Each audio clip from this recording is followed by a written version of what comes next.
Sibilisado, makabago. Ito ang mukha ng Metro Manila sa ngayon. Bilang kabisera ng Pilipinas, dito ang sentro ng telekomunikasyon at pakikipagkalakalan.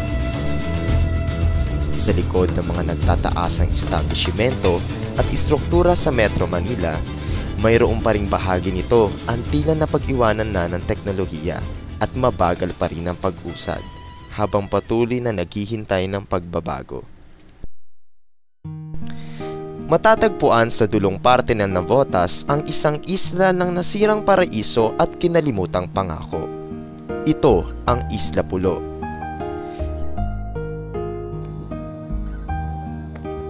Tinungo ng aming grupo ang nasabing isla upang tuklasin ang nakatago nitong talinhaga. Upang makarating sa Isla Pulo, kinailangan naming tumawid sa makitid na pilapi. Sa gitna ng aming paglalakad, nakita namin ang isa pang ginagawang pilapil na siyang nagtutugtong sa iba pang lugar ng Navotas. Nakatawag din ng aming pansin ang mga tanawing ito. Ilan lamang ito sa lugar na lubang naapektuhan ng bagyong Milenyo. Nabuwal ang mga puno at bahay, nasira ang lupa at nabalutan ng putik at iba't ibang kalat.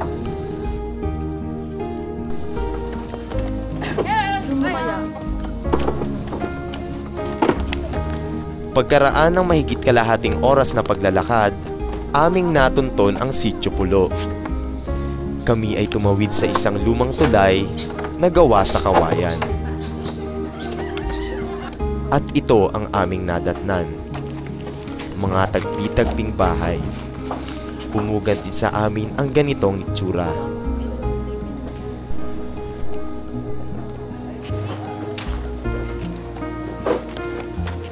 Sa aming paglilibot sa pook na ito, napansin din namin ang lalaking ito na nagkukumpuni ng kanyang bahay na sinira ng bagyong Milenyo. Ang Sitio Pulo ay maituturing na dating paraiso na puno ng makulay na pangako.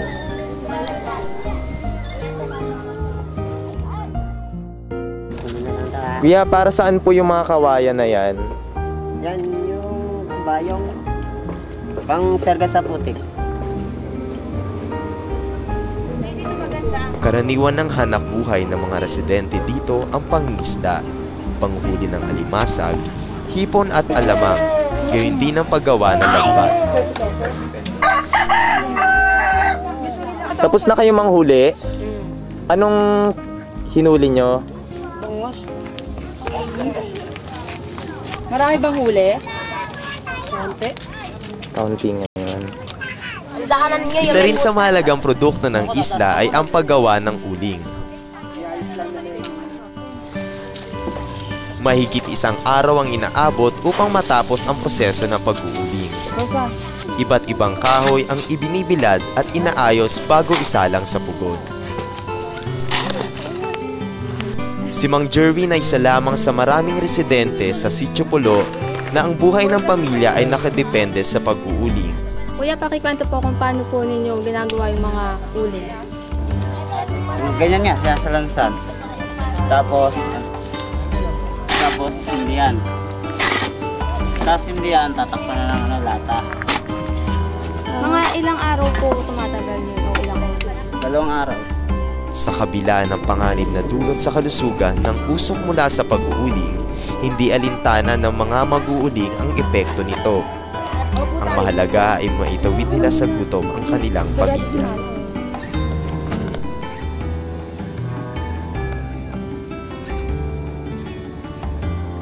Kaya pagkatapos nyo pong i-repack, saan nyo po dadalhin?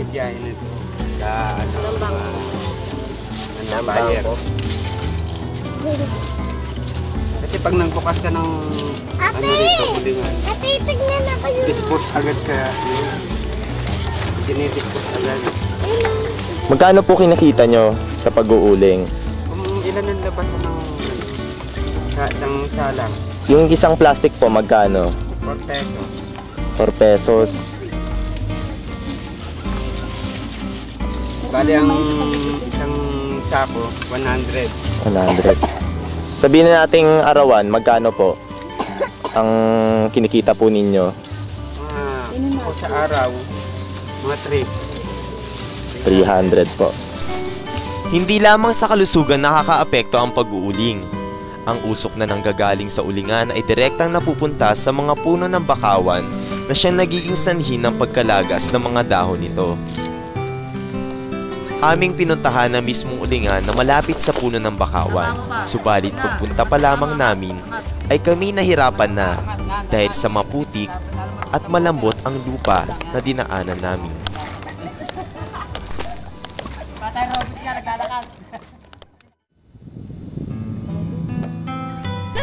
Isang malaking problema para sa mga residente ng Sitio Pulo ang polusyon sa hangin. Ngunit maliban dito, isa pang suliranin ang kinakaharap nila. Ang santambak na basura mula sa Manila Bay. Ang dating buhangin na sagana sa Kabibe ay natabunan na ngayon ng sari-saring basura. Ang mga basurang ito ay nagmula pa sa Ilog Pasig at iba pang malayong lugar. Ang kemikal na nanggaling sa pabrika ay nakadaragdag din sa dumi hanggang sa maipon ito sa Manila Bay at tangayin ng agos patungo sa pampang ng Sitio Pulo. Nasanay na rin ang mga residente sa mga basurang ito. Ang mabaho at umaalingasaw na amoy, maging ang maruming itsura nito ay karaniwan na sa kanila. Ngunit ang mga basurang ito ay may mabuti ring naidudulot para sa naninirahan ng Sitio Pulo. Siya si Aling Julieta, ang kauna-unahang residente ng Sitio Pulo. Naitaguyod niya ang pangangailangan ng kanyang pamilya mula sa basura. Isla Pulo. Paano po kayo naapektuhan ng mga basura dito? Ha? Paano po kayo naapektuhan ng mga basura po dito? Pagka yung malaki tubig, pag malaki tubig, may basura rito, gagaling sa dagat.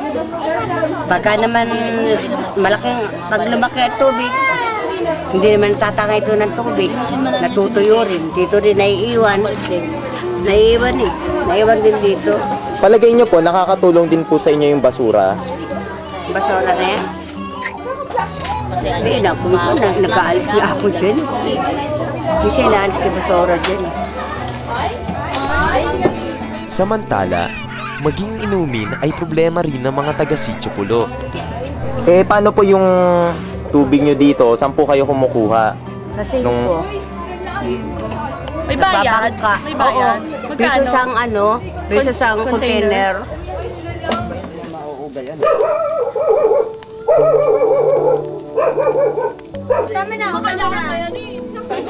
Pagkagat ng dilim, ang kawalan ng kuryente naman ang nararanasan ng mga taga-Sitio Pulo.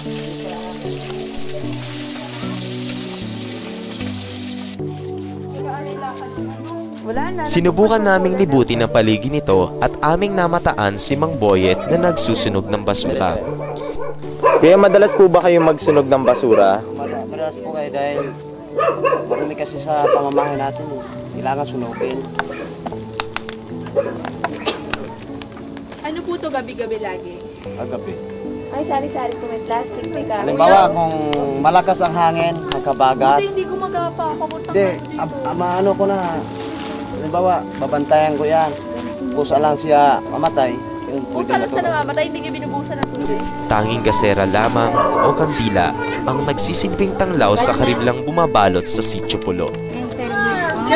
Kumusta naman po pamumuhay kahit walang ilaw? Mahirap. Hindi kanina pa nandiyan. Okay naman po, sanay naman po kayo. Okay lang, kahit mahirap na. Nakaraos naman po. Sa kabila nito, tuloy pa rin ang nakagawi ang buhay nila.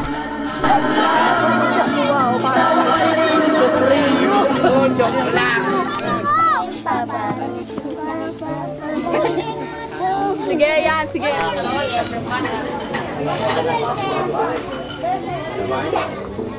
Napansin po kasi namin na may generator po kayo, pero hindi po kayo lahat na iilawan.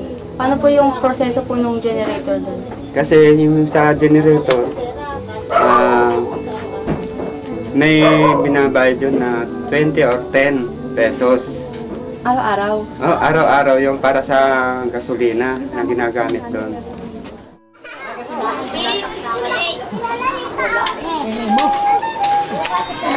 Kahit may problema, nananatili pa ring matatag ang mga residente ng Sitio Pulo.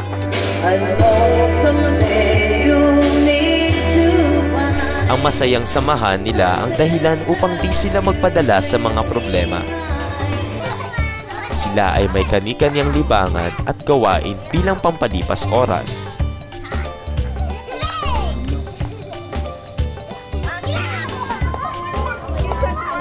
Habang ang panahon ay nagdaraan, ang mga residente ng Sitio Pulo ay naghihintay pa rin sa tunay na pagbabago at tulong mula sa pamahalaan.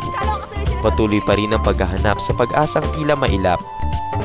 Sa kabila po ng mga problemang kinakaharap nyo ngayon, napansin lang po namin na nanatili pong masayahin yung mga tao dito sa Sitio Pulo.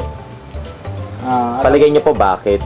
Alam mo, kaya ng mga kabataan dito at mga tao ay naging sayahin, ika nga nyo, dahil nga doon sa, kung ang mga tao rito, doon pa sa ibang lugar, katulad ng baryo, na siyempre nalalaan natin na dyan ang hirap ng ang mga bahay na nangungupahan ka lamang.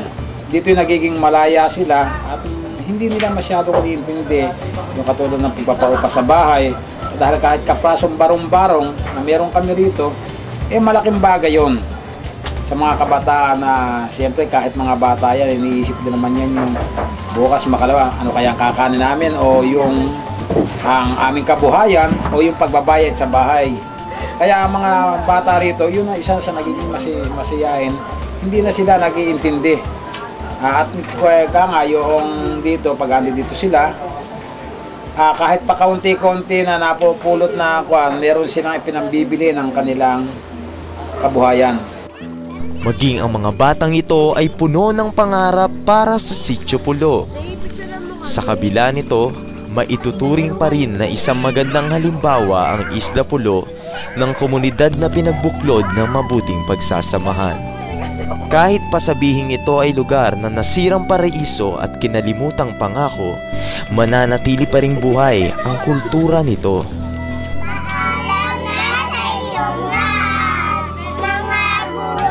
Nag-aabang ang magandang bukas para sa mga residente dito. Ito ang isla na puno ng pangarap at pag-asa. Ang Isla Pulo.